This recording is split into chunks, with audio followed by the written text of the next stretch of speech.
Hello friends, जय जगन्नाथ, नमस्कार। तो मु पूर्व वीडियो रे गोटे क्वेश्चन देइतिली आपण मानको कोन देइतिली हु इन्वेंटेड एडिंग मशीन कोन देइतिली who invented adding machine option कोन थिला लेम्टेंज, Blaise Pascal, John Napier, Joseph Marie. तो को आंसर टा ठीक? तो आंसर टा कोन ठीक?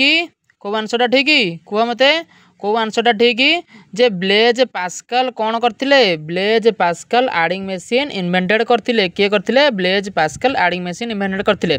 तो आज सेमती गोटे क्वेश्चन तुम मानक मु दउची कौन ना world's fast calculating device world रो फास्ट कैलकुलेटिंग डिवाइस कौन कंप्यूटर ना कैलकुलेटर ना अबाकस ना पास्कल मशीन। तो यही चारिटा ऑप्शन भितर को गोटे ठीक कमेंट रे जणाओ।